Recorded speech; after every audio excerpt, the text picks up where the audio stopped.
Welcome back. From the courts, a man accused of intentionally setting his uncle and grandmother afire was charged and remanded to prison. On Monday, Ricardo Richardson of Gibbs Corner stood before Magistrate Algernon Allen Jr. and was charged with the attempted murders of Emil Humes and 74-year-old Magnola Moxie, his grandmother. On Monday, November 27th, Richardson allegedly threw a flammable liquid on his uncle and lit him afire following a heated argument, subsequently igniting his grandmother in the process. Due to the nature of the charges, Richardson did not have to enter a plea. He was denied bail since the magistrate lacks the jurisdiction to consider bail for the offense. However, he can apply for bail in the Supreme Court. Richardson is next due in court on March 28, 2024, for the service of a voluntary bill of indictment that will send his case to the Supreme Court.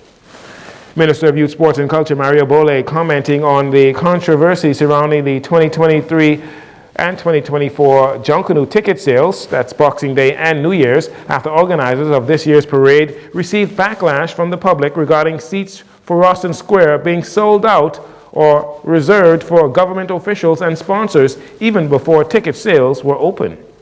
Well, first of all, let me make it known that the Ministry of Youth, Sports and Culture is not responsible for the sale of Junkanoo tickets.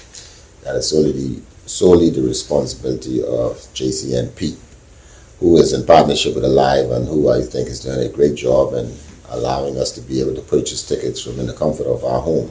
I was told after the first hour of the launch on Saturday that 1,000 tickets was already sold. I was told upwards to yesterday more than 4,000 tickets had already been sold. And most of those persons would have done that online. JCNP Chairman Dion Miller and Minister Boleg seem to agree that the annual parades have outgrown the Bay Street venue. However, Mr. Boleg explains that moving the Junkanoo parades to another location would require the support and involvement of numerous stakeholders. JCNP estimates that an additional 4,000 seats are required to comfortably satisfy the demand for the New Year's and Boxing Day Junkanoo seatings. And it's unfortunate that some of us wait till the last minute, knowing that we had 2 years hiatus of not having Junkanoo, and now it's back on. And so Bahamians knows is one of the cultural activities that they love the most. So then those persons who really did not want to miss the show after post COVID-19, then obviously we knew we'd had a quick large amount of tickets being sold right away. Unfortunately, some Bahamians will not be able to purchase tickets because they would be sold out. But I think the sales are going well, and it shows the Bahamian support to watch Junkanoo.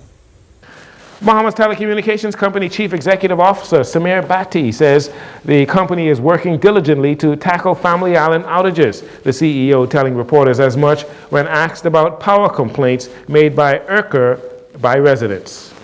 Yes, those investigations are ongoing. We're being very transparent with ERCA on all of our activities related to any downtime, any outage that is brought to their attention.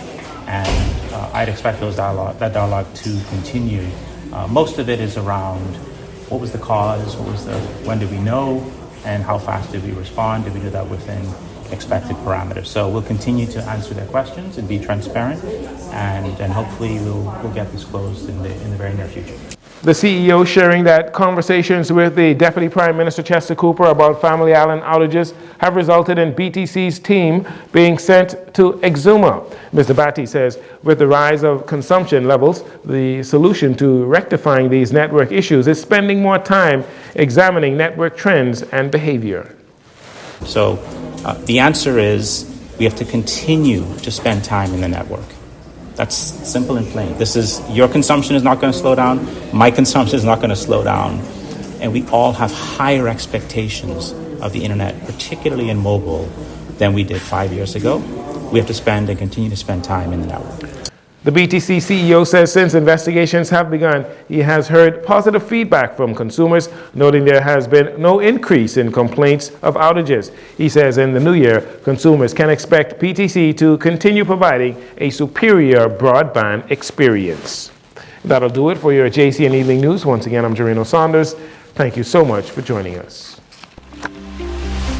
This segment of the news has been brought to you by Sun Oil Limited.